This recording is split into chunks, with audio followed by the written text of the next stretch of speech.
आई हूँ, घायल भारत चीख रहा है, चीख सुनाने आई हूँ। परम आदरणीय सभापति महोदय, मंचासीन निर्णायक मंडल समिति एवं उपस्थित मेरे प्यारे साथियों, मैं आरक्षी खुशबू चौहान, केंद्रीय रिजर्व पुलिस बल, आज सदन की राय से असहमत होते हुए वक्ता विपक्ष में अपने विचार प्रस्तुत करूंगी। महोदय, दर्द हद से तब गुजरने लगता है जब मेरी आंखों के सामने ताज, पुलवामा, छत्तीसगढ़ में शहीद हुए जवानों के शत विशत अधजले शरीर के टुकड़े, रेत के टीलों से ऊपर जाती लाशों के ढेर और कश्मीर की खून से सनी लाल रंग की सड़कों के दृश्य सामने आते हैं। उस पर मेरे प्रतिपक्षी महोदय का कहना ये कि मानवाधिकारों की अनुपालना करते हुए देश से उग्रवाद और आतंकवाद को समाप्त किया जा सकता है। महोदय, अब तो हमारा तिरंगा झंडा भी हमसे ये पूछने लगा है कि क्या बात है भारत, आजकल फहराने से ज्यादा मैं कफन में दफनाने के क्यों काम आ रहा हूँ। महोदय, हृदय तो उस दिन फट गया जब बूढ़ी माँ अपने बेटे के चिथड़ों को देखकर बोली कि साहब, आप तो भर्ती में 1 इंच भी कम नहीं लेते, मैं आधा शरीर कैसे ले लूं। महोदय, आज इन मानवाधिकारों के कारण इन आतंकियों के बंगलों की आकाओं की नाकफनी हंसती है और शहीद हुए हमारे जवानों के आंगन की तुलसी रोती है। जब एक शहीद हुए जवान की विधवा की वेदना चीख चीख कर ये कहती है कि प्यार भी भरपूर गया, मांग का सिंदूर गया, नन्हे नौनिहालों की लंगोटियां चली गई, छोटी छोटी बेटियों की चोटियां चली गई और आपके लिए तो एक आदमी मरा है साहब, मेरे घर की तो रोटियां ही चली गई। महोदय, किसी भी युद्ध को जीतने के लिए पहल करना सबसे ज्यादा आवश्यक है, क्योंकि इतिहास गवाह है कि पहल करके बड़े बड़े युद्धों के परिणाम बदल दिए गए हैं। परंतु आज मानवाधिकारों के कारण हमारे देश के जवान इस कदर बंधे हुए हैं कि अपनी ड्यूटी पर खड़े होकर भी वो आज पहल करने से डरते हैं, क्योंकि महोदय भविष्य में उन्हें कटघरे में खड़े होने का डर सता रहा होता है।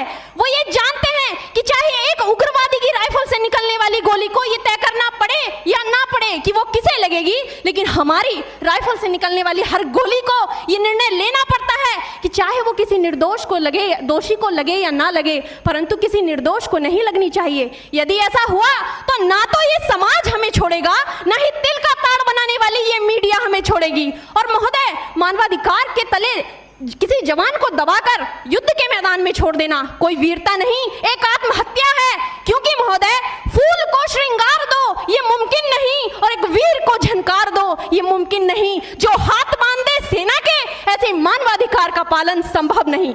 महोदय, आज सत्यनिष्ठा के मार्ग पर चलते हुए भी हमारे देश का जवान इन आतंकवादियों, इन पत्थरबाजों से डरता है, क्योंकि वो जानता है कि उसकी राइफल से निकलने वाली गोली अगर टारगेट को हिट नहीं भी करेगी तो भी 400 मीटर तक जाएगी, और यदि इस बीच वो किसी निर्दोष को लग गई तो महोदय हमें अपनी नौकरी से हाथ तक धोना पड़ सकता है।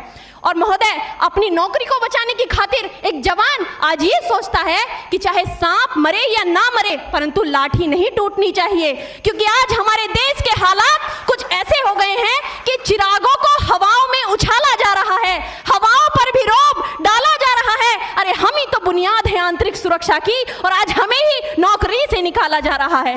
महोदय, जब पुलवामा में 44 जवान शहीद हुए, छत्तीसगढ़ में 76 जवान शहीद हुए, तो कोई भी मानवाधिकार की दुहाई देने वाला हमारे पक्ष में आकर खड़ा नहीं हुआ। परंतु जब जेएनयू विश्वविद्यालय में एक देशद्रोही के द्वारा भारत तेरे टुकड़े होंगे, अफजल हम शर्मिंदा हैं जैसे देशद्रोही नारे लगते हैं, तो सारे मानवाधिकार के ज्ञाता आकर उसके पक्ष में खड़े हो जाते हैं। तभी तो क्या कहा था उस देशद्रोही ने कि तुम एक अफजल को मारोगे, हर घर से अफजल निकलेगा। तो मैं भारत की बेटी अपनी भारतीय सेना की तरफ से आज ये ऐलान करती हूँ कि उस घर में घुसकर मारेंगे जिस घर से अफजल निकलेगा, वो कोख नहीं पलने देंगे जिस कोख से अफजल निकलेगा। उठो देश के वीर जवानों, तुम सिंह बनकर दहाड़ दो और एक तिरंगा झंडा उस कन्हैया के सीने में गाड़ दो। महोदय, अंत में अपनी वाणी को विराम की ओर ले जाते हुए मैं सिर्फ इतना ही कहना चाहूंगी कि मुझे अफसोस है अपने देश की न्यायिक प्रक्रिया पर, जहां आज भी रात के 12 बजे अजमल कसाब जैसे आतंकी के लिए सर्वोच्च न्यायालय के दरवाजे खोल दिए जाते हैं। ऐसे देश से मानवाधिकारों की अनुपालना करते हुए आतंकवाद और उग्रवाद से कभी नहीं निपटा जा सकता। मानवाधिकार के नाम की दुहाइयां देने वालों, सीमा पर लड़ा नहीं जाता, चरखों से शोलों के आगे रामायण पढ़ी नहीं जाती, सीमा पर गोलों के आगे धरती के घोर कुहासे को एक सूरज ही हर सकता है, क्योंकि एटम बम से रक्षा केवल एटम बम ही कर सकता है। जय हिंद, जय भारत।